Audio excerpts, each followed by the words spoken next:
A billionaire paraplegic is abandoned until the nanny shows up with the child and the revelation hits him. Subscribe to the channel and comment where you are watching from. The rain hammered relentlessly against the windows of the Ritz-Carlton that March night, turning the elegant streets of the upscale neighborhood into turbulent rivers. Inside the sophisticated restaurant, among tables adorned with orchids and crystals reflecting the golden light of the chandeliers, Edward Montgomery sat alone in his wheelchair, staring at the empty chair across from him with a mix of anger and humiliation burning in his chest like fire. At 46, Edward was one of the most powerful men in California. His empire in the mining sector had started modestly in a small town in California, but had grown to become one of the largest companies in the state. His still imposing appearance, perfectly styled grey hair, tailored suits from the best tailor in the capital, and greenish-grey eyes that once intimidated any business adversary, could not hide the bitterness that had settled in his soul over the past 4 years. The state-of-the-art wheelchair, discreet and elegant like everything in his life, had become both his prison and his throne. The accident. He preferred not to think about the details of that terrible night that had changed everything. What mattered now was that Victoria, the 28-year-old model who had been with him for 6 months, had just stood up in the middle of dinner and declared loudly enough for other tables to hear, "Edward, I can't take this life anymore. You're not the man I once knew. I'm sorry, but this isn't working."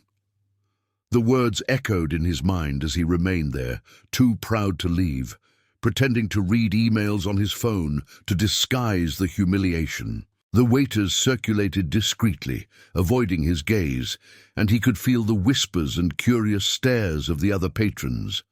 Edward Montgomery, the mogul who had once graced the cover of Forbes, was now the subject of pity and gossip.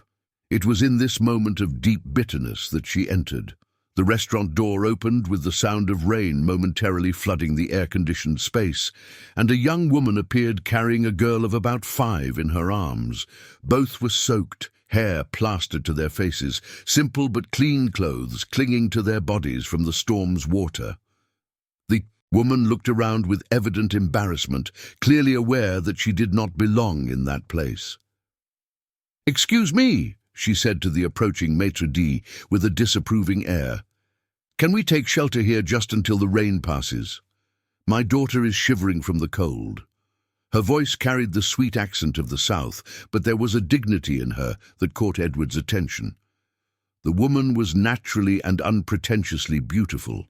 Sun-kissed skin, deep, expressive brown eyes, and curly hair that shone even when wet. She wore no makeup, her nails were clean but unpolished, and her calloused hands betrayed years of hard work. "Ma'am, this is a private restaurant," the maitre d' began condescendingly. "We can't let them in." Edward's voice cut through the air with authority. Everyone turned to him, surprised. "Bring towels and a hot chocolate for the girl." The woman looked in the direction of the voice, and her eyes met Edward's. For a moment, time seemed suspended. There was no pity in her gaze, nor invasive curiosity about his condition. It was something different, something he couldn't immediately identify. "Thank you," she said simply, "but we don't want to be a bother. We just need—" "It's no bother," Edward interrupted, maneuvering his chair closer. "I insist. What is your name?" "Maria," she replied, still hesitant. "Maria Santos. And this is my daughter, Louisa." The girl, who had been quiet until then, lifted her head from her mother's shoulder and looked directly at Edward with that disarming curiosity that only children possess. "Why are you sitting in that different chair?" Louisa asked innocently. "Louisa!" Maria scolded, clearly embarrassed. "I'm sorry, she doesn't—" "It's all right." Edward found himself smiling for the first time in weeks. "It's a fair question. I use this chair because my legs don't work like yours anymore." "Does it hurt?" the girl continued, ignoring her mother's efforts to make her stop. "Sometimes," Edward replied honestly, "but you get used to it." The maitre d' brought the towels and hot chocolate, clearly intrigued by his most important client's interest in these strangers. Maria carefully dried her daughter first, then herself, politely declining Edward's invitation to sit at his table. "We'll be fine right here in the lobby," she said. "We don't want to interrupt your dinner." "My dinner ended a long time ago," Edward replied with bitter irony. "And to be honest, you are the best company I've had tonight." As Louisa sipped the hot chocolate, making funny faces that elicited suppressed laughter from Edward, Maria watched him closely. There was something about this man, behind the expensive clothes and imposing posture, that reminded her of the wounded men she had known in her childhood in Texas. Men who had lost something fundamental and tried to hide their pain behind masks of toughness. "Do you live here in L.A.?" Edward asked, genuinely interested. "Yes, in a suburb of Los Angeles," Maria replied. "I work as a housekeeper here in the capital. It's very different from where I grew up." "Where did you grow up?" "In a small town in Texas. A place you probably haven't heard of," she said with a sad smile. "I left there 10 years ago, looking for a better life for the two of us." The conversation was interrupted when Louisa yawned loudly, snuggling into her mother's lap. The rain had lessened considerably, and Maria stood up, preparing to leave. "Thank you for your kindness," she said, extending her hand to Edward. "It was very kind of you." Edward took her hand, rough but warm, and for a moment he hesitated to let her go. "Mary," he said, surprising himself with his own courage, "I would like to see you again. Perhaps we could grab a coffee someday." She gently withdrew her hand, a blush rising on her cheeks. "Mr. Edward, you are very kind, but we come from very different worlds. Thank you again." And with that, she stepped out into the humid night of Beverly Hills, carrying Lucy in her arms, leaving Edward alone with his thoughts and a strange sensation in his chest, something he hadn't felt in years and struggled to recognize as hope. 3 weeks had passed since that stormy night, but Edward couldn't shake Mary and Lucy from his mind. During executive meetings in his office on the 38th floor of the Collins Building in the heart of the business district of Beverly Hills, he found himself gazing out the panoramic window that offered a privileged view of the Santa Monica Mountains, wondering where they might be at that moment. His routine remained unchanged. He woke up at 5:30 in his adapted mansion in the upscale neighborhood of Beverly Hills, where he had lived alone. For 4 years, the house, designed by a renowned Californian architect, had been completely remodeled after the accident to accommodate his new reality. Ramps replaced stairs, a private elevator connected the 3 floors, and the master suite bathroom resembled a surgical room, equipped with all the accessibility devices money could buy. But none of this filled the void that grew within him each day. "Mr. Edward," the voice of Carmen, his secretary of 15 years, interrupted his daydreaming. "Mr. Rodrigo Almeida is here for the 10 o'clock meeting." Edward clenched his fists upon hearing the name of his partner. Rodrigo had been his best friend since adolescence in a small town in California, a witness at his wedding, a godfather to a baptism that never happened. Now he was also the man who benefited the most from Edward's current condition, gradually taking on more responsibilities and power within the company. "Let him in," Edward replied, straightening in his chair and adopting the cold demeanor he had taken on in business. Rodrigo entered with his calculated smile and overly firm handshake, as he always did since the accident, an excess of cordiality that sounded false to Edward's ears. "Well, old friend," Rodrigo said, settling into the leather armchair across from the executive desk. "How are you feeling? Have you been sleeping well?" "Let's get straight to the point," Edward cut in. "The production reports from the Concesión do Mato Dentro mine showed a 12% drop last quarter. I want explanations." Rodrigo's smile faltered for a fraction of a second. "Edward, You know you can't micromanage everything like before. You have to trust the team, especially me. After all, who knows this business better than the two of us? There was something in Rodrigo's tone that deeply irritated Edward. A subtle condescension, as if he was speaking to a child, as if the wheelchair had also affected his mental capacity. Meanwhile, on the other side of town, in the modest housing complex in a suburb of Los Angeles, Mary was starting another day of double work. At 5 in the morning, she left Lucy with Mrs. Johnson, the retired neighbor who cared for some children in the area, for a nominal fee, and took 2 buses to reach Beverly Hills, where she worked in the Collins family's home.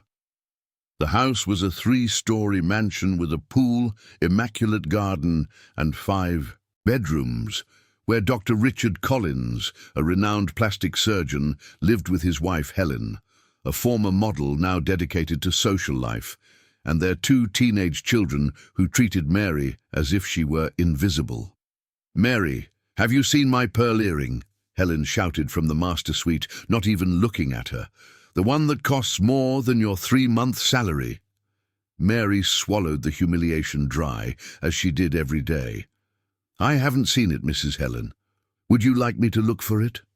"Of course I want you to, and after you find it, I want you to remove that stain from the living room wall. I don't know how you managed to let things get dirty." The stain had been made by the family's youngest son during a party over the weekend, but Mary knew it was pointless to explain. She had learned long ago that for people like Helen, domestic workers were to blame for all the problems in the house. As she searched for the earring, which was probably lost in one of the 5 designer bags scattered around the closet, Mary thought of Lucy. Her daughter was starting to ask questions about her father, about why they lived in such a small place while the houses where her mother worked were so big. "Mommy, why don't we have a big house like Aunt Johnson told you clean?" Lucy had asked the night before, while they bathed in the tiny shower of the cramped bathroom they shared. "Because each person has the life that God has given them, my daughter," Mary replied, trying to keep her voice steady. "What matters is not the size of the house, but the love that is inside it." "Then our house is huge," Lucy said, hugging her mother tightly, "because there's so much love here." The memory of her daughter's innocence gave Mary the strength to continue searching for the damn earring. She had a clear goal: to save enough money for Lucy to attend a decent private school and perhaps go to college one day. The dream of returning to Texas and opening a community college seemed further away, but she would not give up. It was then that her hands found something under the couple's bed that made her heart race.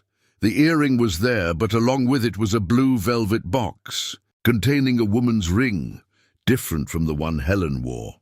Mary felt a knot in her stomach. She knew the signs of betrayal well. She had grown up watching her mother suffer from a philandering father. At that very moment, 15 kilometers away, Edward was finishing his daily physical therapy at the luxurious rehabilitation center of the Rehabilitation Center. 2 hours a day of exercises that gradually restored some strength in his arms and torso, but also cruelly reminded him of what he had lost forever. "You're making great progress," said Sarah, the physical therapist. "Your muscles are more defined, and your endurance has improved significantly." Edward nodded mechanically. Sarah was competent and professional, but he missed something he couldn't quite define, something he had felt briefly that rainy night at the Ritz-Carlton, when a stranger and her daughter had talked to him as if he were just an ordinary man, not an object of pity or financial interest. "Mr. Edward," Sarah said hesitantly, "may I ask you a personal question?" "Go ahead." "Have you considered seeking psychological help? Sometimes, when we go through major changes, it's important to take care of our minds as well as our bodies." Edward laughed bitterly. "Sarah, I pay 5 different psychologists, one for trauma, another for depression, a third specialized in people with disabilities. My schedule is full of professionals who want to take care of me." But are they helping? They're being paid to say yes. That afternoon, while returning home in the heavy traffic of the Contorno, Edward made an impulsive decision. He asked the driver to take a detour and pass through the center of a suburb of Los Angeles.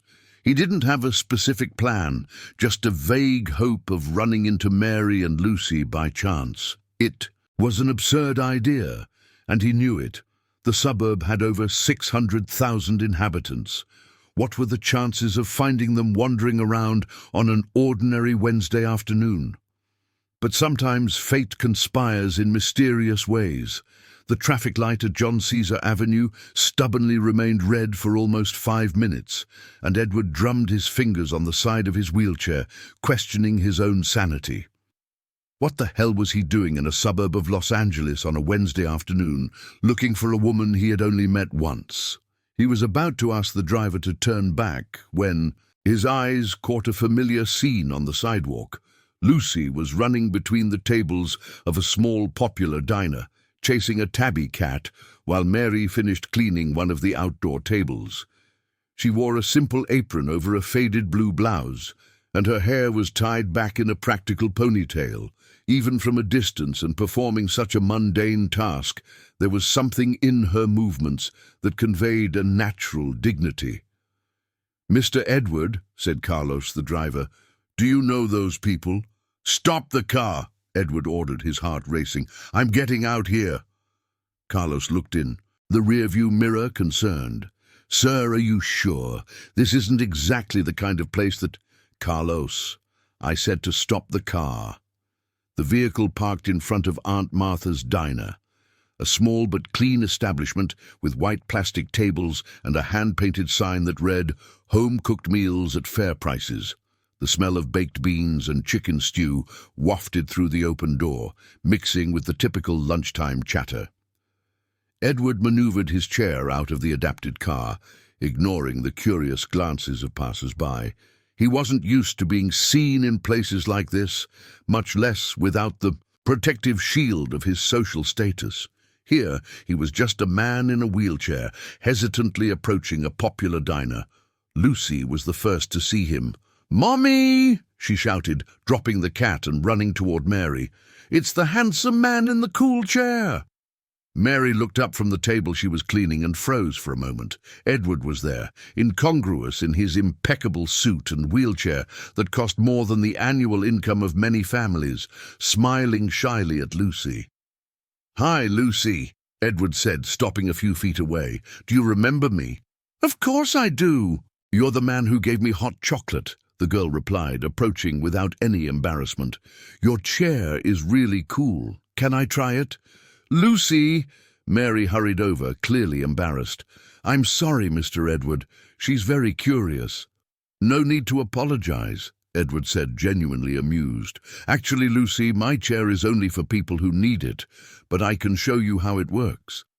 He demonstrated how the chair responded to commands, making small maneuvers that elicited delighted laughter from the girl. Mary watched the scene with a mix of tenderness and concern. What was this man doing here? How had he found the place where she worked? "Mr. Edward," Mary said when the demonstration ended, "what are you doing here?" Edward felt his face heat up. How could he explain that he had stepped out of his routine of important commitments just in the hope of running into her by chance? "I was passing through the area for work and saw you," he lied, not very convincingly. "I thought I'd stop by to say hello." Mary didn't seem to believe the explanation, but she didn't press the issue. At that moment, a robust woman in her 60s came out of the restaurant's kitchen, drying her hands on her apron. "Mary, dear, who is your friend?" the woman asked with a warm smile. "Aunt Martha, this is Mr. Edward," Mary said. "Edward, this is Mrs. Smith, the owner of the diner. I work here some afternoons when I don't have houses to clean." Edward extended his hand to Mrs. Smith, who shook it with surprising strength. "Nice to meet you, my son. Mary is a gem, you know. Hard-working, honest, and her daughter is a sweetheart." "I can see that," Edward replied, looking at Mary, who had lowered, her eyes clearly embarrassed by the compliments. "Would you like to have lunch?" Mrs. Smith continued. "Today we have baked beans that are wonderful, and the chicken stew is finger-licking good." Edward hesitated. It had been years since he had eaten in a place like this. His diet was controlled by a private nutritionist, his meals served on fine china by discreet staff. But something in Lucy's expectant gaze and Mrs. Smith's genuine hospitality made him reconsider. Mary made him accept. "It would be a pleasure," he said. Mrs. Smith seated him at a corner table, removing one of the chairs to accommodate his wheelchair. Lucy tried to return to work, but Edward insisted she sit with them. "Lucy, sit here with your friend," Mrs. Smith said with a maternal authority. "Lucy, would you like to share a dish with your mother?" While they waited for the food, a hesitant conversation developed between Edward and Mary. He learned that she worked as a housekeeper in 3 different homes, in addition to helping at the diner 2 afternoons a week. Mary, in turn, discovered that Edward had grown up in a small town in California, in a middle-class family that had gradually become wealthy through the mining business. "My grandmother made a baked beans dish that was famous throughout the town," Edward said, tasting the first forkful of homemade food in years. "She said the secret was in the artisanal sausage and the freshly chopped greens." "Just like my grandma in Texas," exclaimed Lucy. "She made some really delicious things, but Mommy said she went to live with Jesus." An awkward silence fell over the table. Mary swallowed hard before explaining, "My grandmother raised me after my mother died in childbirth. She passed away 3 years ago, shortly after we moved to California." "I'm very sorry," Edward said sincerely. "That must have been very difficult for you." "It was," Mary replied simply. "But life goes on, right? We learn to move forward." There was a quiet strength in those words that impressed Edward. He thought about his own tendency to lament his losses, the bitterness he had cultivated over the past few years. This woman had lost her mother, her grandmother, been abandoned by her daughter's father and rejected by her family. Yet she still radiated a serene dignity that he envied. "Mommy," Lucy suddenly said, "can Mr. Edward come over for dinner one day? I want to show him my drawings." Mary's embarrassment was immediate and visible. "Lucy, Mr. Edward has a very different life from ours," she said gently. "He lives in a big house, has a lot of important work." "Actually," Edward interrupted, surprising himself, "I would love to see your drawings, Lucy." Mary looked at him with a mix of surprise and concern. "Mr. Edward, I don't think that's a good idea," she said quietly. "Our apartment is very simple, and I don't want you to—" "Mary," Edward said, placing his hand over hers on the table, "you provided me with the best lunch I've had in years. There's nothing I would like more than to see where you live." Mary's hand was small and calloused under his, but she didn't immediately pull it away. For a moment, their eyes met, and Edward saw a vulnerability there that she was trying to hide behind her unwavering dignity. "All right," she finally said, "but it's very different from what you're used to." The modest housing complex stretched in rows of small 2-story apartment blocks, painted in faded colors from the sun and rain of many California winters. Edward watched from the adapted car window as Carlos navigated the narrow streets, dodging potholes and children playing in the road. It was a world completely different from what he knew, but there was vibrant life there. Colorful clothes hanging in the windows, country music escaping from some apartment, the smell of coffee and sweet bread coming from a corner bakery. "Dr. Montgomery," Carlos said hesitantly, "are you sure you want to do this? I can wait for you in the car." "No, Carlos, you can go home. I'll call when I need you." Edward had insisted that Mary bring Lucy in the car with them after lunch at Aunt Martha's diner, and now the girl was bouncing excitedly beside his wheelchair, pointing out different details of the neighborhood. "Mr. Joachim lives there. He fixes bicycles," Lucy explained. "And in that green building lives Mrs. Johnson, who takes care of me when Mommy works. Oh, and there's a little park where I play." The little park was a small space with a few broken concrete benches and a rusty slide, but Lucy spoke of it with the enthusiasm of someone describing a theme park. Edward felt a mix of conflicting emotions: compassion, admiration, and a strange guilt for never having truly seen this reality before. "It's here," Mary said, stopping in front of a 2-story building with peeling but clean walls. "Apartment 204. There was obviously no elevator. Edward looked at the concrete stairs leading to the second floor and felt a wave of familiar frustration. Once again, his condition imposed itself as an insurmountable obstacle. "Mary, I can't," he began. "I know," she said gently, "but there's a ramp in the back. It's a bit steep, but we can manage." The ramp had been improvised with wooden planks and was precariously steep, but Mary and a few neighbors who showed up to help managed to lift the chair to the second floor. Edward felt deeply embarrassed for needing help, but the naturalness with which people treated him gradually dissipated his discomfort. "Here we are," Mary said, opening a light blue wooden door. "Welcome to our home." The apartment was tiny, a living room that also served as Lucy's bedroom, a small bedroom, a kitchenette, and a bathroom. But it was impeccably clean and organized, with personal touches that revealed Mary's care. Handmade curtains, plants in repurposed yogurt cups, Lucy's drawings taped to the old, but functioning refrigerator. "Sit here in the armchair, Mr. Edward," Lucy said, patting the only upholstered piece of furniture in the room. "It's the most comfortable spot." Edward carefully transferred himself from the chair to the small, worn armchair, but surprisingly comfortable. Mary excused herself to make coffee, and Lucy ran to fetch her drawings from an improvised folder made of cardboard. "This one is—" "Look at this," she said, showing a drawing made with colored pencils where a smiling male figure sat in a wheelchair elaborately decorated with flowers. "And this is me. And this is Mommy. We're in a very beautiful park." The drawing was touching in its simplicity. Edward appeared not as a disabled man, but simply as part of the imaginary family that Lucy had created.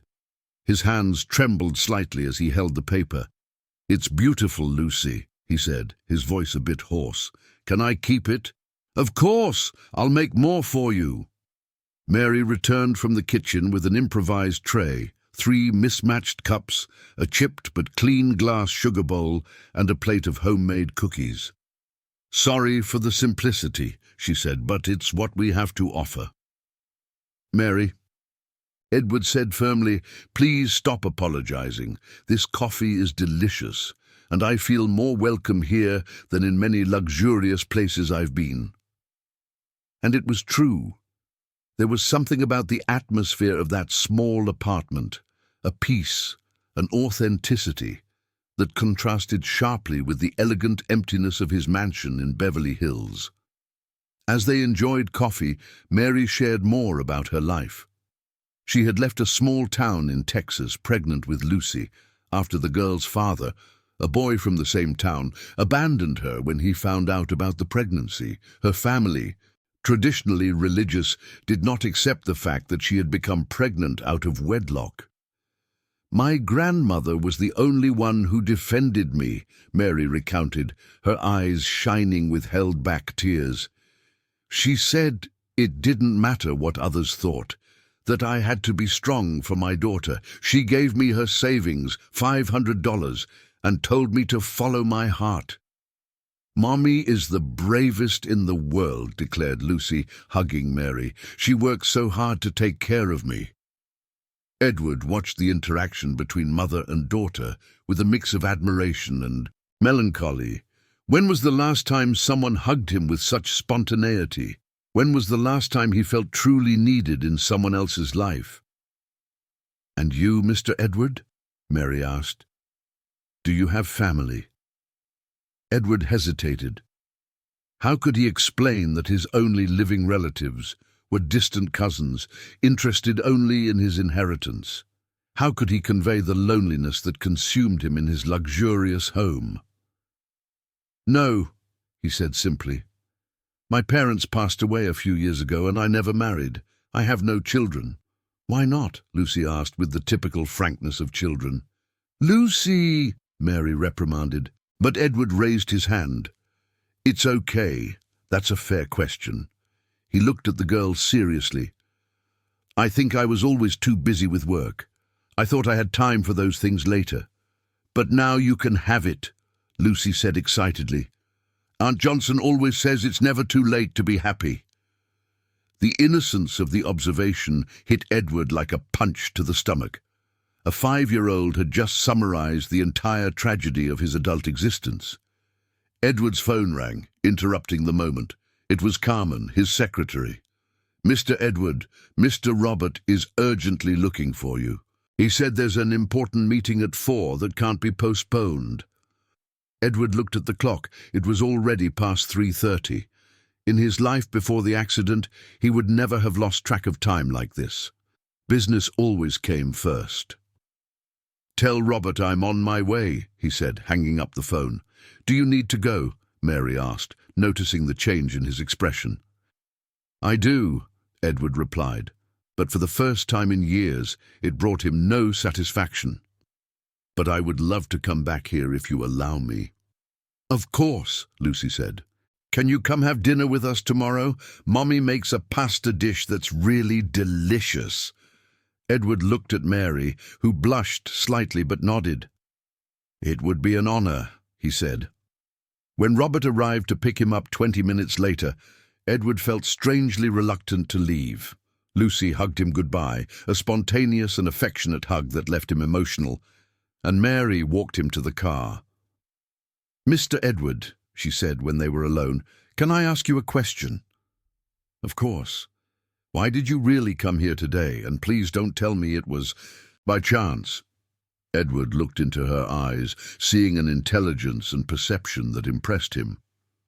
"Because," he said honestly, "in all my life I've never met people who looked at me the way you do.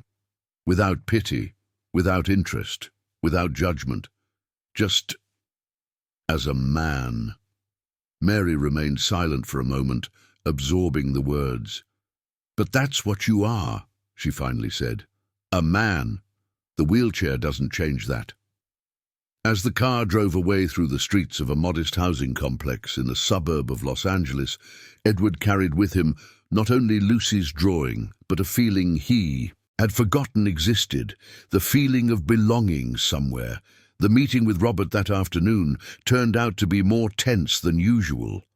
In Edward's panoramic office, overlooking the mountains surrounding Los Angeles, the two men faced each other like gladiators in an invisible arena. Robert had brought a folder full of documents that, according to him, needed Edward's urgent signature. "Look, man," Robert said, spreading the papers across the executive table. "These are just routine contracts, transfers of shares to facilitate operations, delegations of powers so I can sign some minor agreements on your behalf. Nothing major." Edward leafed through the documents with growing attention. His mind, sharpened by decades of business, quickly identified the hidden traps in the seemingly innocuous legal language. "Robert," Edward said slowly, "this minor agreement you want to sign involves the sale of 30% of the mining operation in a mining town in California to a Chinese consortium. Since when is $200 million a minor agreement?" Robert's smile faltered for a fraction of a second. "Edward, you know how it is. After the accident, you've been distant from the business. I'm just trying to help. Trying to keep the company running." "Away from the business?" Edward's voice took on a dangerous tone. "Or have you taken advantage of my condition to make decisions I would never approve?" "Don't be paranoid," Robert retorted, but there was something in his eyes that didn't match his casual tone. "We've been partners for over 20 years. I would never do anything against you." Edward pushed the documents back to Robert. "I want a complete audit of all operations from the last 2 years, and I want it done by an external firm, not by our usual accountants." The mask slipped from Robert's face. "You've lost trust in me because of a wheelchair?" he said venomously. "Or does this new sensitivity have to do with your new friendships?" "What do you mean by that?" "Edward, I know about your little adventure in Texas. Do you think you can go around playing philanthropist without me knowing?" Edward felt his blood run cold. How did Robert know about Mary? "I don't know what you're talking about." "Of course you do. A housekeeper and a child. Very touching, Edward. But you should be careful about who you choose for your personal charities." There was an implied threat in those words that made Edward clench his fists. "If you went near them," he began. "Relax, old friend," Robert said, smiling again. "I just think you should focus on what really matters. The business, our partnership, the future of the company." After Robert left, Edward was alone in his office, a mix of anger and worry churning in his stomach. For the first time since the accident, he began to question not only his partner's loyalty, but also the mysterious circumstances that had led to his current condition. Meanwhile, in Beverly Hills, Mary was facing her own demons. The Collins family had returned from a trip to Miami, and Helen was particularly acidic that day. "Mary, this house is a mess," Helen yelled, examining the living room sideboard with a finger in search of imaginary dust. 2 weeks away, and we come back to find everything dirty." Mary took a deep breath. She had spent extra hours cleaning the house during the family's absence, keeping everything spotless for their return. "Mrs. Helen, I cleaned everything yesterday. Don't give me excuses," Helen cut in. "And another thing, Richard told me you've been talking to other employers. I don't like that at all." Mary felt a heart race. She hadn't spoken to other employers, but she knew Helen was capable of making anything up when she was in a bad mood. "I don't understand, Mrs. Helen." "Don't play dumb with me," Helen said, approaching with eyes gleaming with malice. "Do you think I don't know you're getting involved with important people? You think you can use those connections to get something better?" Mary's stomach dropped. Somehow, Helen had discovered Edward. "Mrs. Helen, I don't know what you're talking about." "Of course you do, and I'm going to give you a piece of advice. Woman?" Helen's voice turned low and venomous. "Rich men like to play with women like you. They make you feel special, important, but in the end, they always go back to their own world, and you end up with a broken heart and a ruined reputation." Helen's words echoed in Mary's mind for the rest of the day. Could it be true? Was Edward just playing with her, feeling sorry for a poor woman with a small child? The doubt planted by Helen grew like a weed, poisoning Mary's thoughts. That night, in the modest housing complex in a suburb of Los Angeles, Lucy was anxious for the promised dinner. "Mommy, what time is Mr. Edward going to arrive?" she asked for the 10th time, pressing her nose against the living room window. "Sweetheart, he might not come," Mary said, trying to prepare Lucy for a possible disappointment. "Important people like him have many commitments." "But he promised," Lucy protested, "and he liked my drawings." At 7:30, a knock on the door made Mary's heart race. It was Edward, bringing a simple but beautiful bouquet of flowers and a doll for Lucy. "Sorry for the delay," he said. "The traffic was terrible." Lucy jumped into his arms with joy, and Mary felt her heart soften, despite Helen's venomous words still echoing in her mind. The dinner was simple: pasta with homemade tomato sauce, shredded chicken, and a lettuce salad. But Edward ate with an appetite he hadn't felt in years. Lucy chattered throughout the meal, sharing stories from school and asking questions about Edward's company. Do you take stones from the ground? She asked, fascinated. That's right. Very special stones that are used to make cars, computers, even jewelry. How cool. Can you show me the stones one day? Edward looked at Mary, who had been quiet for most of the meal. If your mother allows it, of course. Mary, Edward said when Lucy went to brush her teeth, are you okay? You seem worried. Mary hesitated, Helen's words still fresh in her memory. Mr. Edward, can I ask you a direct question? Always. What do you want from us? Why are you doing all this? The question caught him off guard. What do you mean? A rich, powerful man comes to dinner in a housekeeper's apartment, brings gifts for my daughter. That's not normal, Mr. Edward, and I need to protect Lucy. Edward understood immediately. Someone had planted doubts in Mary's mind. Mary, he said calmly, you have every reason to be cautious, but I can tell you sincerely, I want nothing from you but your company. In 30 years of adulthood, I've never met people who made me feel human. You have given me back something I thought I had lost forever. And what would that be? The ability to feel joy in simple things. The possibility of being truly useful in someone's life, not. Mary studied Edward's face for a long moment, searching for signs of insincerity. Did someone say something to you today? Edward asked. Mary sighed. My employer. She said that men like you only play with women like me. Edward felt a wave of anger wash over him. And do you believe her? I don't know what to believe, Mary admitted.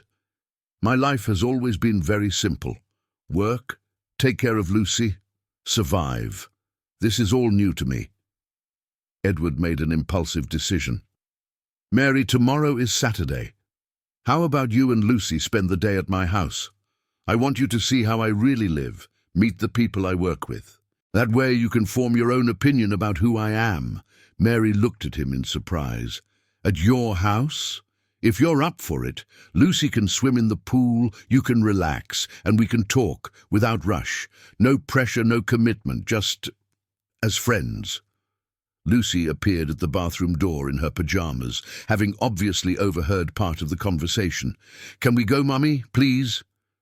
Mary looked at her daughter, then at Edward, weighing her options. All right, she finally said, but with one condition. What? If at any moment I feel this isn't good for Lucy. We're leaving, no discussion. Agreed, said Edward, extending his hand. You have my word. When they shook hands, Mary felt she was taking a step into an unknown world, a world that could bring happiness or destruction. But for the first time in years, she was willing to take the risk. Saturday dawned clear in Los Angeles, with that transparent blue sky that only the locals know well. Mary woke up even before the alarm, her stomach tied in knots of nervousness. She had spent the entire night questioning her decision to accept Edward's invitation, what to wear, to visit a millionaire's house, how to act, how to prevent Lucy from getting too dazzled by a world that wasn't theirs.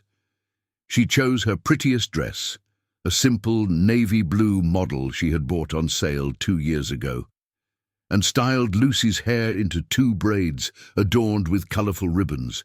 The girl was ecstatic at the prospect of seeing a real pool. Mommy, do you think his house is as big as a castle? Lucy asked, as they had breakfast with bread and butter. I don't know, sweetheart, but remember what we talked about. We're not going to ask for anything. We're not going to touch anything without permission. And if Mommy says it's time to go, I won't throw a tantrum, Lucy finished, repeating the conversation they had the night before. I promise. At exactly 10 o'clock, Charles arrived at the housing complex driving a smaller, less flashy car than usual. Edward had instructed him to use the more discreet black sedan from the garage. Still, the luxurious vehicle caused a stir among the neighbors, who leaned out of their windows to watch. The trip to the upscale neighborhood took 40 minutes through a city that gradually changed its face as they headed toward the wealthy area.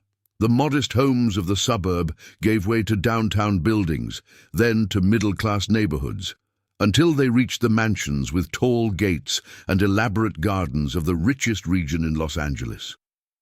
"Mommy," Lucy whispered, as they passed a particularly impressive house, "the people who live here must be very important." "Important people aren't necessarily good people," Mary replied diplomatically. "And simple people aren't less important just because they live in small houses." When they arrived at the gate of Edward's mansion, Mary felt her breath escape her. The property stretched over a vast area with a landscaped garden featuring native plants. The house itself was a modern two-story construction with large glass windows and elegant architectural lines, but not ostentatious. There was something serene and welcoming about the place that contradicted the coldness Mary had expected to find. Edward was waiting for them on the porch, dressed more casually, a light blue polo shirt and cotton pants. His face lit up when he saw Lucy jump out of the car with barely contained enthusiasm. "Good morning, everyone," he said, approaching the wheelchair, "ready for a tour of the house." "Your house is beautiful," Lucy exclaimed. "It's just like the houses in the movies." Edward laughed. "Thank you, Lucy. Want to see the pool first?" "I do." Mary followed behind, observing everything with critical eyes. The house was luxurious, yes, but not in a vulgar way. The furniture was elegant yet comfortable, the colors soft and inviting. There were plants everywhere, paintings that seemed to have been chosen with care and not just for ostentation, and a library that occupied an entire wall of the main room. "Do you read all these books?" Mary asked, impressed by the number of volumes. "Most of them," Edward replied. "I've always loved reading, especially after the accident. Books became company." There was a melancholy in those words that touched Mary. Behind all that wealth, she saw a deeply lonely man. The pool area was truly impressive. An irregularly shaped pool surrounded by natural stones with a small waterfall and tropical garden. Lucy was in awe. "Can I get in the water, Mr. Edward?" "Of course, I brought swimsuits for you." Edward had thought of everything. Not only swimsuits for Lucy, but also for Mary, a discreet and elegant swimsuit that was just her size. The attention to detail impressed her and made her slightly uncomfortable at the same time. While Lucy played in the pool under the supervision of Carmen, Edward's secretary who had come especially to help with the child, Mary and Edward sat on the covered porch. "Carmen is very kind," Mary observed, watching how the middle-aged woman patiently played with Lucy. "She has worked with me for 15 years. She's practically family," Edward said. Actually, she was the one who helped me adapt after the accident." "Can you tell me what happened?" asked Mary gently. "If it's not too painful." Edward was silent for a moment, watching Lucy dive in with the awkward style of a 5-year-old. "It was 4 years ago. I was coming back from a meeting in a small town in California, my hometown. It was late at night, and it was pouring rain. My car went off the road on a curve I had known since childhood." He paused, and Mary noticed his hands clench slightly. "I was unconscious for 3 weeks. When I woke up, the doctors told me I would never walk again." "That must have been terrible," said Mary. "The worst part wasn't losing the movement in my legs," Edward said, looking directly at her. "The worst part was discovering how many people only cared about me for my money and power. Friends disappeared, girlfriends ran away. I realized my whole life had been built on superficial relationships." Mary absorbed his words in silence. "And now?" she asked. "Now I have a business to run, a wheelchair to maneuver, and a loneliness that felt eternal." Edward paused. "Until I met you guys." At that moment, Mrs. Johnson, Edward's housekeeper, appeared with a tray of fresh juices and delicate sandwiches. She was a woman in her 60s, with grey hair pulled back in a bun and kind eyes. "Mrs. Johnson," said Edward, "this is Mary, whom I told you about, and that mermaid in the pool is Lucy." Mrs. Johnson smiled warmly. "Nice to meet you, dear. Edward hasn't talked about anything else for a week." Mary blushed slightly, and Edward pretended to be offended. "Mrs. Johnson, you're exaggerating." "I'm not," replied the housekeeper, with the familiarity of someone who had known Edward since childhood. "I haven't seen him this excited in years." During lunch, served at a table on the porch overlooking the garden, Mary began to relax. The food was delicious but unpretentious: roasted chicken with herbs, saffron rice, and a colourful salad. Edward had clearly instructed that it be something simple and comforting. Lucy was fascinated by everything, especially Edward's two dogs: Rex, a golden retriever as golden as the sun, and Mel, a mixed breed that Edward had rescued from the streets years before. "They are very well trained," Mary observed, seeing how the animals interacted gently with Lucy. "I got Rex as a puppy," Edward explained, "but I found Mel injured in the rain 3 years ago. She was almost dying." "Just like me and Mommy that day at the restaurant," exclaimed Lucy. Edward and Mary exchanged glances, both realizing the unexpected analogy the child had made. After lunch, Edward took them to see his personal workshop, a space on the ground floor of the house where he worked on hands-on projects. There was a workbench adapted for his wheelchair, organized tools, and several pieces of wood in various stages of crafting. "You do all this?" Mary asked, admiring a beautifully carved jewelry box. "I started after the accident. Physical therapy for my hands and therapy for the soul," Edward said. "It's one of the few things that still give me true pleasure." "It's beautiful," said Mary, running her fingers over the polished wood.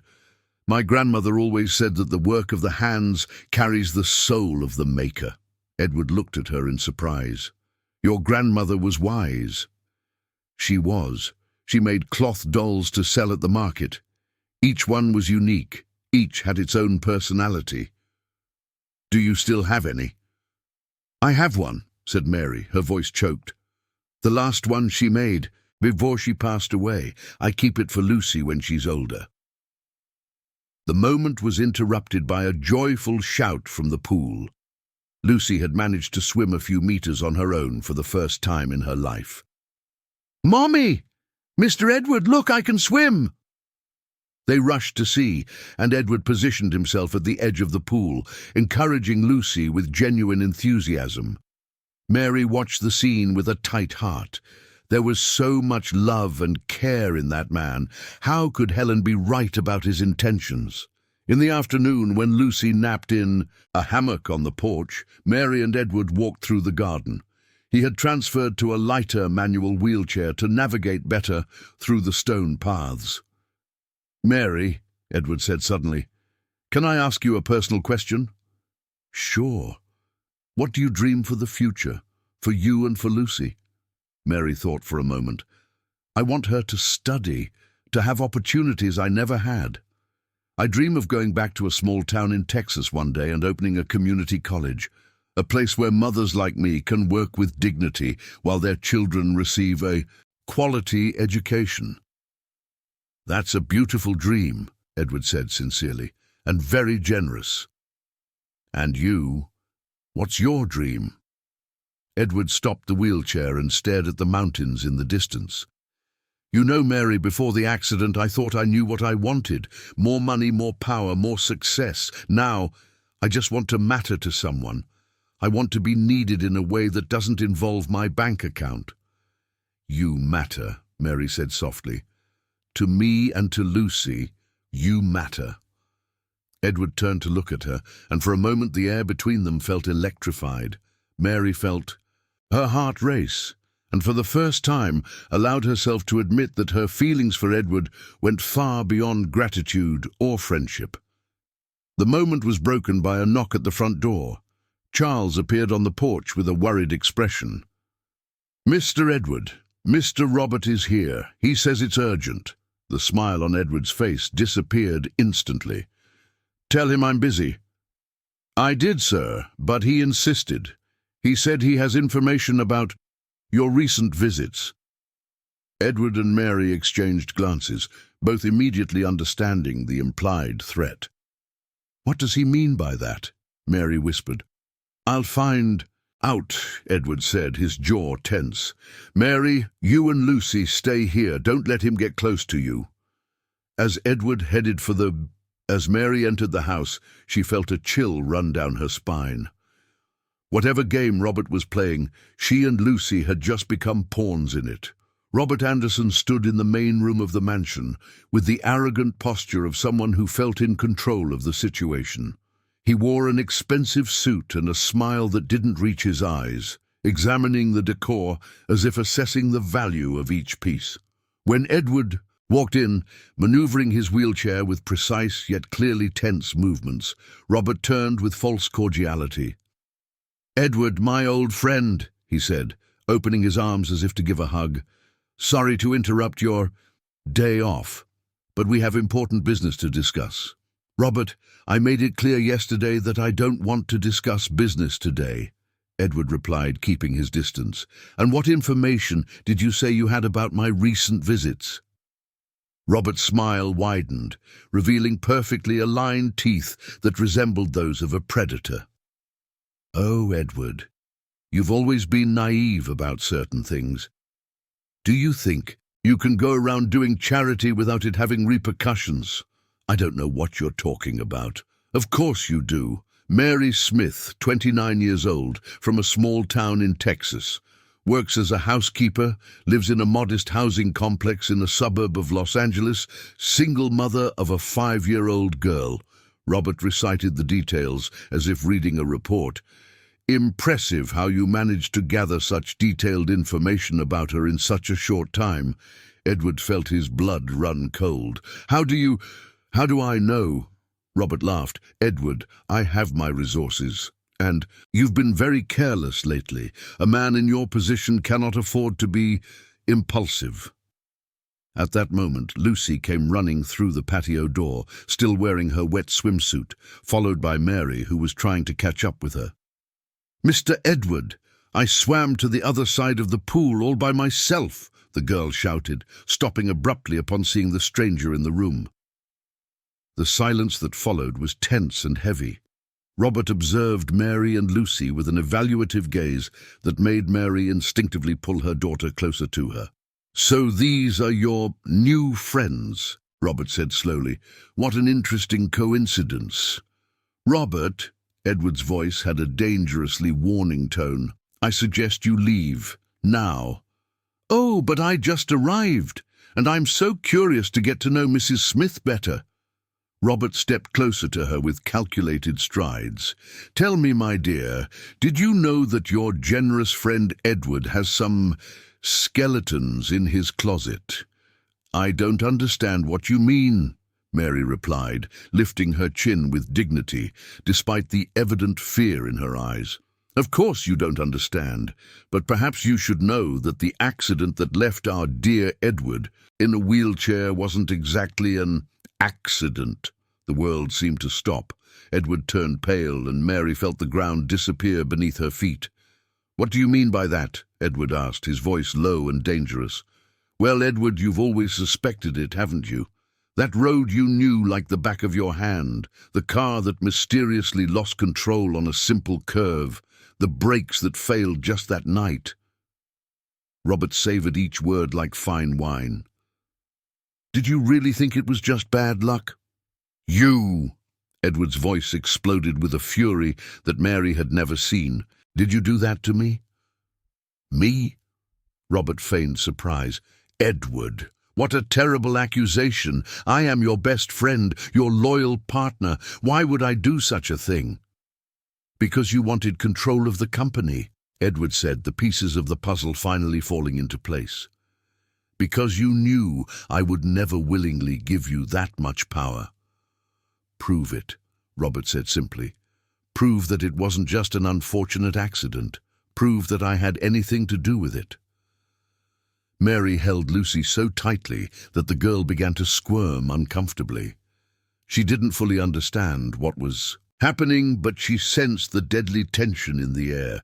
"Mommy," Lucy whispered, "can I go back to the pool?" "No, sweetheart. We're leaving now." "Oh, what a shame," Robert said, turning his attention back to Mary. Just when the conversation was getting interesting, "Mrs. Smith, wouldn't you like to know more about the man who is courting you? About the terrible things he is capable of when he feels betrayed?" "Stop it, Robert," Edward ordered. "Or what? You'll sue me. With what evidence? You'll physically assault me." Robert made a mocking gesture toward the wheelchair. "Oh, right.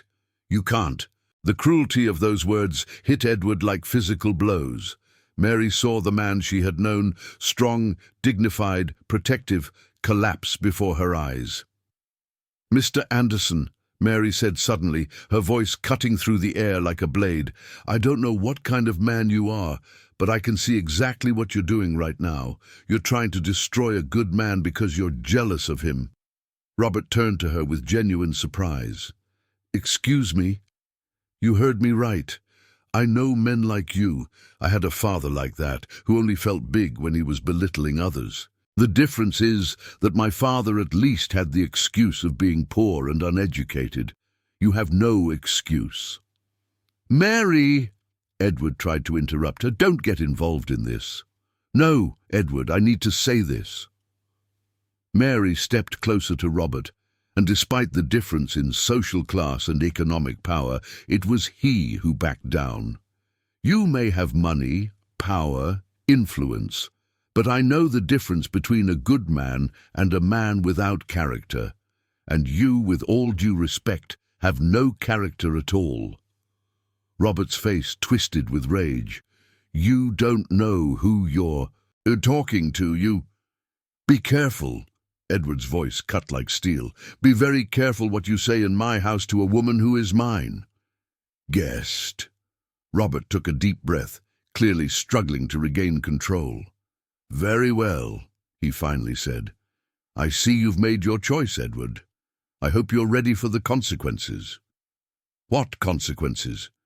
"The audit you so desire.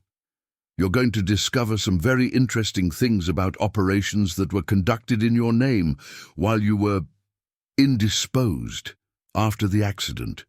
Operations that you technically authorized." Edward felt a wave of panic. "What operations?" "Oh, several. Selling equipment at below-market prices to companies that, coincidentally, belong to people close to me. Overpriced service contracts. Small things that, individually, could be explained as administrative errors, but together, well, together they form a very interesting pattern." "You forged my signature," Edward said, the realization hitting him like a punch. "Prove it," Robert repeated, "and while you're trying to prove it, think about the scandal this will cause. Mining magnate involved in corruption scheme. Imagine the headlines, Edward. Imagine what this will do to your reputation, your company, your new friends." Mary immediately understood the threat.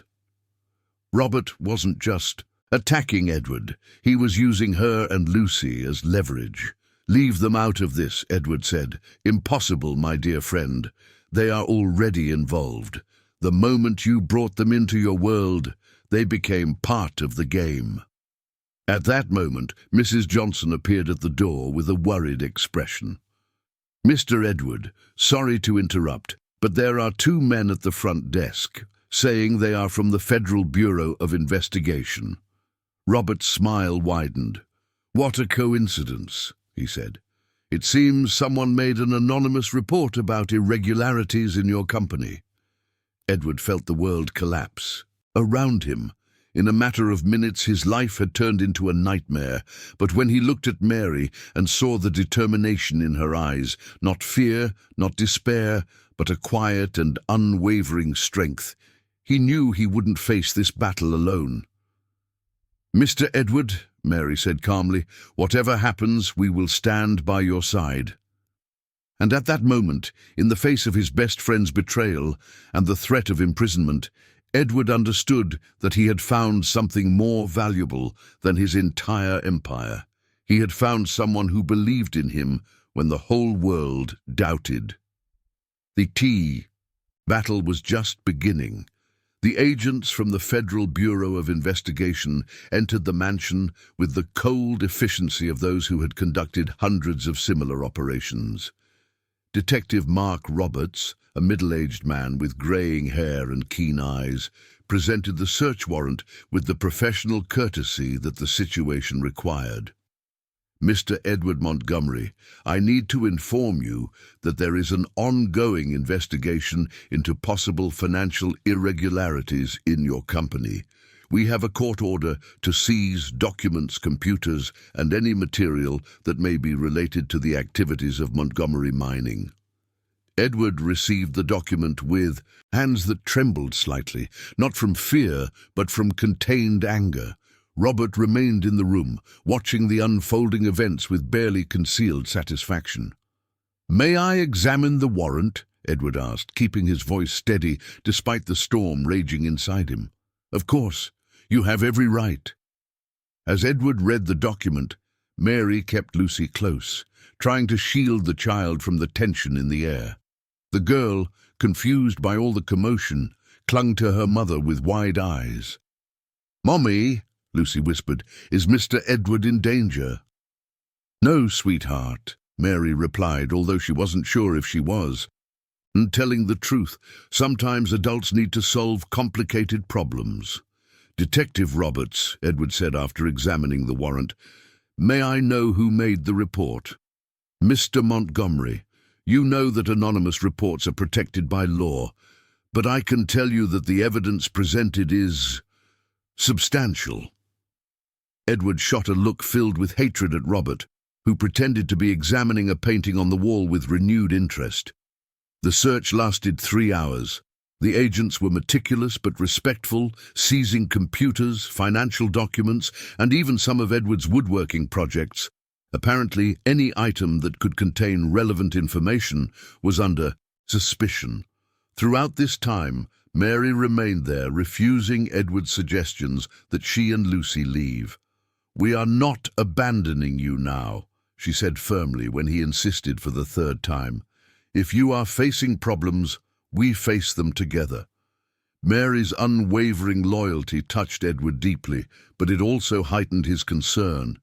He knew that Robert would not hesitate to use any connection to harm him further. When the agents finally left, taking boxes of documents and electronic equipment, the house fell strangely silent. Robert had left with them, not before whispering to Edward, "This is just the beginning, old friend. I hope your new friends are prepared for what's to come." That night, Edward insisted that Mary and Lucy stay in the mansion. "It's safer here," he argued. "Robert is capable of anything now." Mary hesitated, but the genuine concern in Edward's eyes convinced her. Mrs. Johnson prepared one of the guest rooms, and Lucy was delighted with the king-size bed and the private bathroom with a bathtub. "It's like a princess hotel," she exclaimed, bouncing on the soft bed.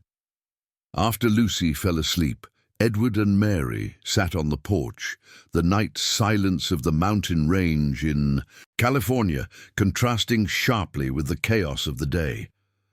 "Edward," Mary said softly, "do you want to tell me what really happened? The whole context?" Edward took a deep breath, preparing to open wounds he had tried to keep closed for years.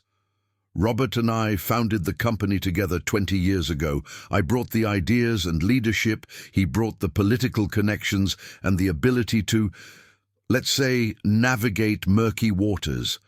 In the beginning, it worked perfectly. And then the company grew, a lot. And Robert started wanting more power, more share of the profits. He suggested partnerships with dubious companies, contracts that I knew were not clean. Whenever I opposed him, he argued that I was too naive for business." "Modern." Edward paused, observing the city lights that spread across the valley below. "In the months leading up to the accident, our discussions were becoming increasingly heated. I had discovered that he was using the company's name to close deals that I never approved. When I confronted him, he said he was just facilitating operations. And you were going to fire him. Worse than that, I was going to report the irregularities. I had scheduled a meeting with compliance attorneys for the week following the accident. Mary immediately understood the implications. And then you had the accident. If it was an accident, Edward said bitterly. Now I'm sure it wasn't. Robert knew exactly where I would be that night. He was familiar with my usual route. And after the accident, when I was in the hospital fighting for my life, he gradually took control of everything. But you had other partners? Other executives? I did. But Robert is very skilled. He convinced everyone that he was just protecting my interests while I recovered. And by the time I finally returned to active duty, he had consolidated so much power that contesting his decisions would be complicated. Mary held his hand, a simple gesture that conveyed more support than 1,000 words. Edward, you have to fight. You can't let him destroy everything you've built. Mary, you don't understand. Robert is clever, very clever. He spent 4 years setting this trap. The forged signatures are probably perfect. The fraudulent contracts must have my electronic authorization. It will look like I was aware of everything. But you weren't. How can I prove that? Mary was silent for a moment, thinking. Edward, you said Robert has always been skilled at navigating murky waters. That means he must have enemies, people he has wronged over the years. Probably. Then we need to find those people. If Robert is as unscrupulous as he seems, he must have left a trail of victims. Edward looked at Mary with growing admiration. Are you suggesting we investigate the investigator?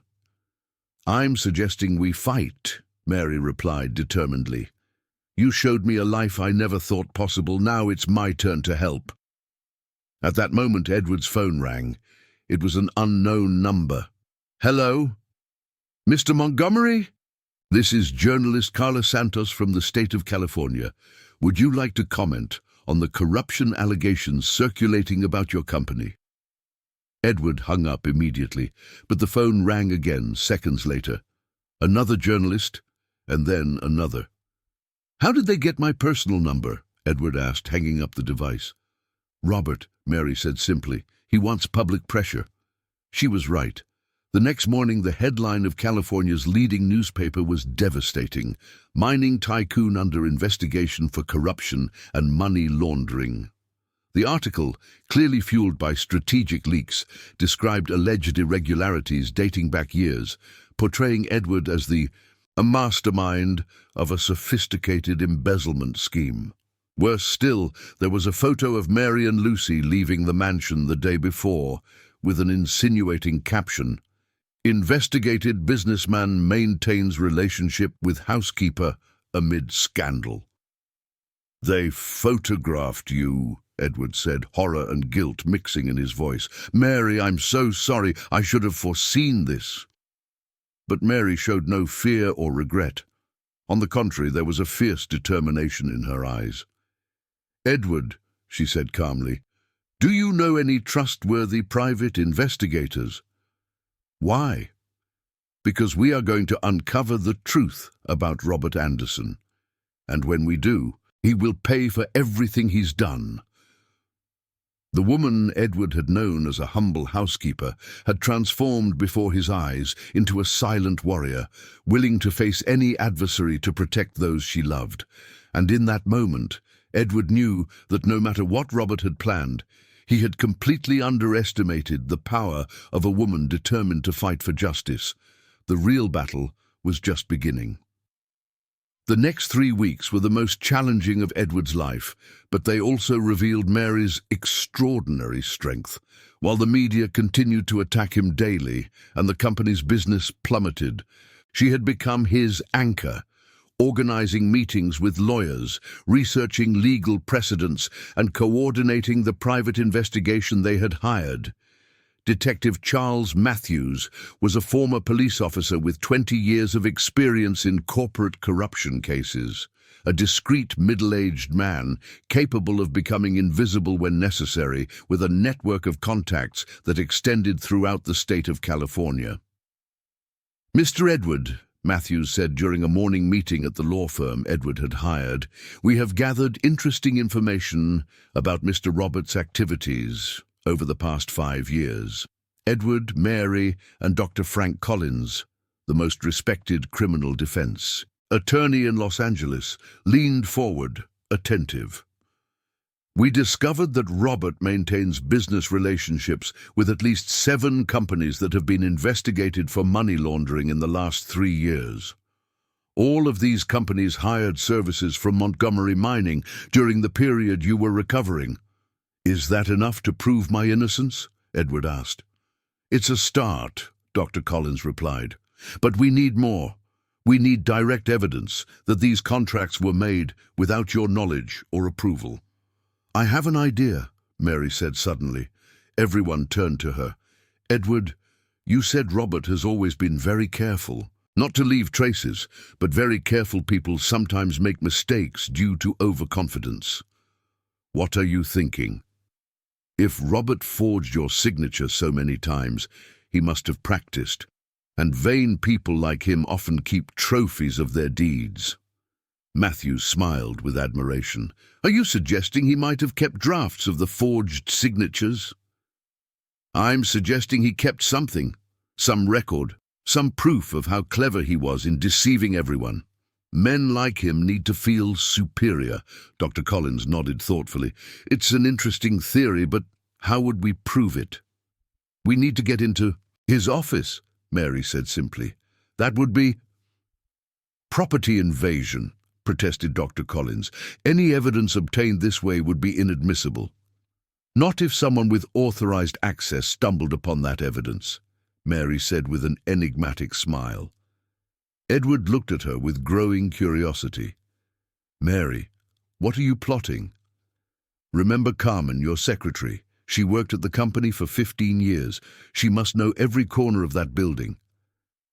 "Carmen left the company last week," Edward said sadly. "She said she couldn't stand seeing what was happening to me." "Exactly. And I'm sure she knows where Robert keeps his personal trophies."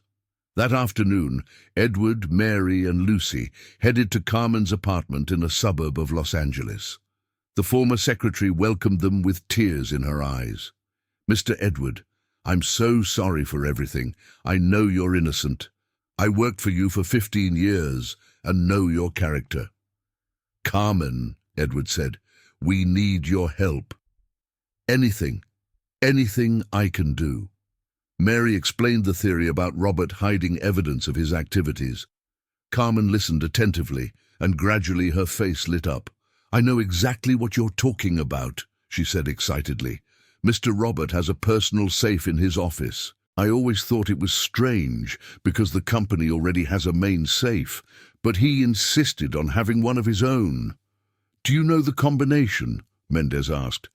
"No, but I know where he usually writes down important passwords. He's always been paranoid about digital security, but ironically careless with physical papers." A plan began to form. Carmen still had access to the building. Her termination hadn't been processed officially yet. She could go in over the weekend when the building would be nearly empty and search for evidence in Robert's office. "Carmen," Dr. Collins said carefully, "do you understand this is risky? If you were discovered—" "Doctor," Carmen replied with dignity, "Mr. Edward treated me like family for 15 years.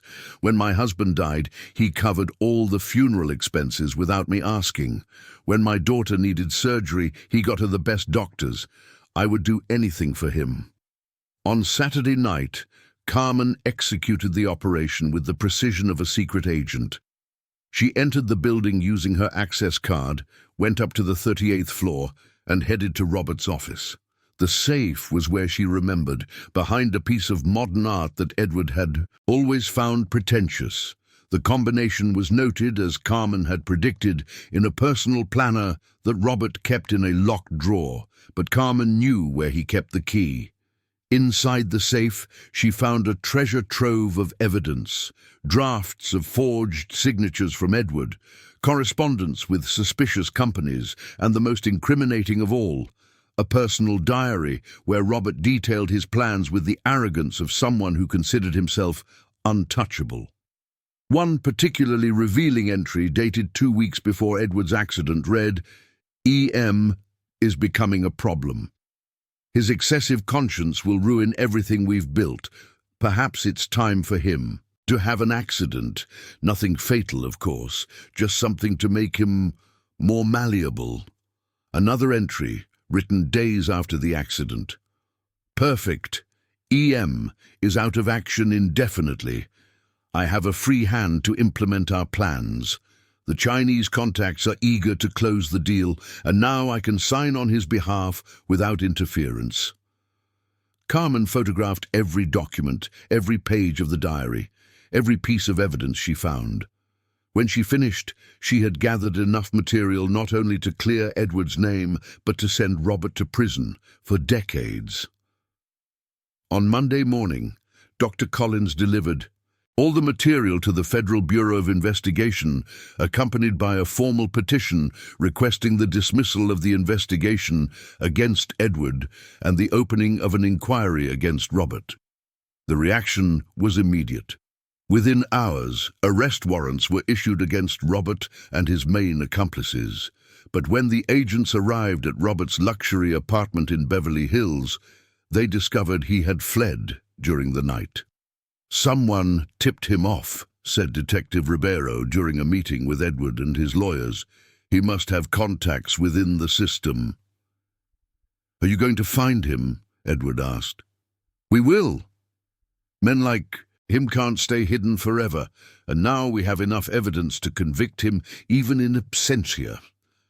That afternoon, when Edward returned to his mansion after days at the law office, he found Mary in the garden, playing with Lucy by the pool. The domestic and peaceful scene contrasted dramatically with the chaos of the previous days. "How are you feeling?" Mary asked as he approached. "Relieved, grateful, and mostly impressed with you." "Why?" "Mary, you saved my life. Not just my reputation or my company. You saved me. We saved each other," she replied, holding his hand. "You showed me that I can dream big, that I can be more than I ever imagined. I just returned the favor." That night, after Lucy fell asleep, Edward and Mary walked through the garden under a starry sky, typical of California nights. "Mary," Edward said suddenly, stopping near the pool's waterfall, "can I ask you a question?" "Always. What happens now? Between us, I mean." Mary looked at him for a long moment, her eyes reflecting the soft light of the garden. "Edward, I've fallen in love with you, completely, irrevocably, but I also know we live in very different worlds. What if I said I don't care about those differences? What if I said I don't care either?" Edward held both of her hands, his eyes shining with an emotion he hadn't felt in years. "Mary Smith, will you marry me?" The question came so naturally, so spontaneously, that they were both surprised. But when Mary's eyes filled with tears of happiness, Edward knew he had asked the most important question of his life. "Yes," she whispered, 1,000 times yes. And there, in the garden of the mansion where it all began, two worlds finally became one. 18 months later, the Mary Smith Educational Center. On a sunny spring morning in a small town in Texas, the new school was being inaugurated. The modern building, designed with respect for local traditions, stood as a symbol of hope in the same neighborhood where Mary had grown up, orphaned and rejected by her family. Edward, now 48 years old and visibly happier, watched from his wheelchair as Mary cut the inaugural ribbon. She wore a light blue dress, the color had become her trademark, and radiated a confidence that only comes from someone who has found their true purpose in life. "Mummy, look so beautiful," whispered Lucy, now almost 7, holding Edward's hand. The girl had grown and become smarter, but she retained the sweetness and spontaneity that had captured Edward's heart from their first meeting. "Your mother has always been beautiful," Edward replied, "but today she is radiant." The audience was a fascinating mix of people: local residents, municipal authorities, business people whom Edward had convinced to support the project, and even some national journalists interested in the redemption story that had become known throughout the country. When Mary approached the microphone for her inaugural speech, her voice reached every corner of the improvised square. "My friends," she began, "2 years ago, I was just a housekeeper dreaming of giving my daughter a better life. Today, I am here inaugurating a school that will provide quality education for 300 children and dignified employment for 50 mothers in our community." Applause echoed through the square, but Mary raised her hand, asking for silence to continue. "But this school does not exist solely because of my dream. It exists because an extraordinary man believed it was possible to turn dreams into reality. It exists because generous people donated time, resources, and hope. And it exists mainly because you, residents of this community, embraced the idea that our children deserve the best possible future." Edward felt his eyes welling up. In the last 18 months, since Robert had been arrested and sentenced to 20 years for corruption, forgery, and attempted murder, he had discovered a satisfaction he had never experienced while building his business empire. The school was just one of the projects. Edward had created a foundation that had already built 3 community daycare centers in California, a vocational training center in a suburb of Los Angeles, and was funding scholarships for 500 low-income youth at universities across the country. "And now," Mary continued, "I would like to call up my husband, Edward Montgomery, the visionary and primary financier of this project." The wedding had taken place 6 months earlier in a simple yet emotional ceremony at the chapel of the mansion in Beverly Hills. Only close family and close friends, Mrs. Johnson, Carmen, Mrs. Smith from the diner, and a few neighbors from the modest housing complex who had become part of the extended family Edward had never had. Edward maneuvered his wheelchair to the improvised stage, and when he took the microphone, his voice was steady but filled with emotion. "When I met Mary and Lucy on a rainy night in Los Angeles, I was lost, rich in money but poor in purpose. They taught me that true wealth lies in using what we have to improve the lives of others." He looked at Mary, who smiled with tears in her eyes. "This school represents much more than education. It represents proof that true love knows no class barriers, that generosity multiplies when shared, and that the most important encounters in our lives happen when we least expect them." After the ceremony, while they toured the school's facilities, air-conditioned classrooms, a library, a computer lab, a sports court, and even a community garden, Edward observed how Mary interacted naturally with everyone, from the curious children to the elderly who had come to honor the event. "Have you ever regretted it?" she asked when they were alone in the office, which would be occupied by a highly qualified local educator that Mary had personally selected. "Regretted what?" "Regretting marrying me, regretting leaving your comfortable world to face all of this." Edward pulled her closer, gently kissing her lips. "Mary Montgomery," he said, savoring the name she had adopted. "The only thing I regret is not having met you sooner." "And what if you hadn't been in the wheelchair that night?" she asked. "What if you were just another rich businessman dining with a model? Then I probably would have passed by you without seeing. The wheelchair forced me to slow down, to observe the world from a different perspective. In a way, the accident saved me from an empty life." That afternoon, on the flight back to Los Angeles, Edward had purchased a specially adapted aircraft to facilitate his travels. Lucy was sleeping in Mary's lap. as they watched the Texan landscape give way to the mountainous terrain of California. "Edward," Mary suddenly said, "I have a surprise for you." "What kind of surprise?" Mary smiled mysteriously and pulled an envelope from her bag. "Open it." Inside was the result of a medical exam. Edward read it once, then again, before fully comprehending what he was seeing. "Mary, you are 3 months pregnant," she said, radiant. "The doctor said everything is perfect." Edward fell silent for a long moment, absorbing the news. A child.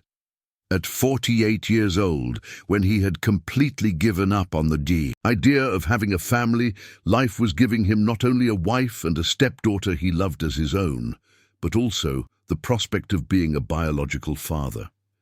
"How do you feel?" Mary asked, concerned about his silence. "Complete," he finally replied. "For the first time in my life, I feel completely complete." Lucy woke up at that moment, stretching sleepily. "Are we home yet?" she asked. "Almost, my daughter," Edward replied, and the naturalness with which the word daughter slipped from his lips surprised even him. "Edward," Lucy said, suddenly awake, "can I ask you a question?" "Always, Lucy. Is my father really my father, not just in name?" Edward looked at Mary, who nodded with tears in her eyes. The official adoption had been in process for months. "Lucy," Edward said solemnly, "I'm already your true father, in every way that matters." "That's great," Lucy exclaimed, hugging him, "because I've already told everyone at school that my dad is the coolest man in the world, even if he uses a special chair." 6 months later, Edward Gabriel Montgomery was born on an autumn morning in Los Angeles, a healthy and robust baby who came into the world crying loudly as if to announce that the family was finally complete. Mary, exhausted but radiant, held the baby in her arms while Edward watched her from the chair beside the hospital bed. Lucy, now officially Lucy Montgomery, held her brother's pinky finger with almost religious reverence. "He has your eyes," Mary observed. "But he will have his mother's strength," Edward replied, "and his sister's sweetness." Mrs. Johnson, Carmen, and even Mrs. Smith had come from a suburb of Los Angeles to meet the baby. The hospital room felt like a warm family gathering filled with laughter, tears of joy, and plans for the future. "Mr. Edward," Carmen said, now the administrative director of the foundation named after Mary, "what do you think about starting to plan the next school?" "Where are you thinking?"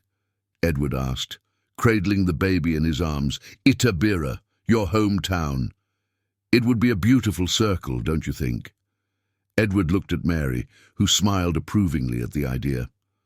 "Perfect," he said. "We'll spread schools all over the country if we have to. And daycare centers too," Mary added, "so more mothers can work with dignity. And vocational training centers," Lucy said, repeating words she had heard the adults use. Edward laughed, impressed by his 7-year-old daughter's maturity. "It seems we have a new generation of philanthropists growing up here." That night, in the mansion in Beverly Hills that was now truly a home, Edward sat on the porch watching Los Angeles shine in the valley below.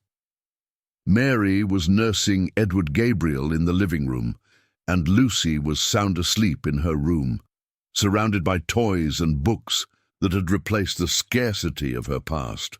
4 years earlier, in that same spot, he had been a bitter and lonely man, convinced that life had ended along with the movement of his legs.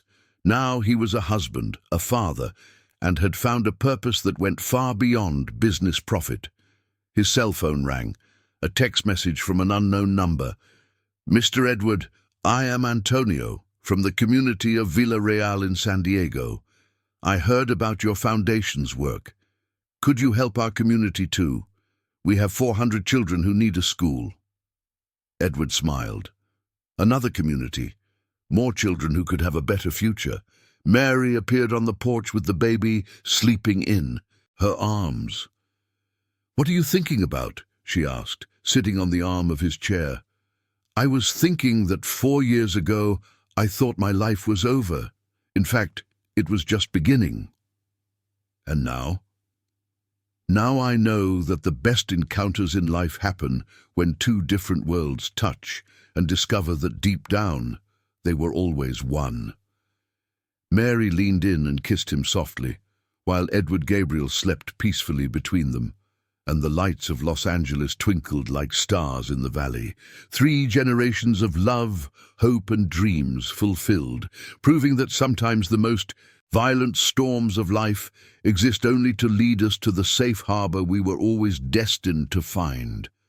In a city that breathes tradition and modernity, among mountains that hold secrets and hearts that keep dreams, 2 souls that fate had separated for decades finally met at the exact moment they were ready to become a family. And so, amidst shadows that became light and hopes that became reality, began not just a new life, but a new way of living, where true love proves that miracles happen every day, especially when we least expect them. Remember to subscribe to the channel, activate the notification bell, and if you watched until here, comment, "I watched until here," and leave your opinion about this story. Oh, and don't forget to watch the next video that appears on the final screen. It's very exciting.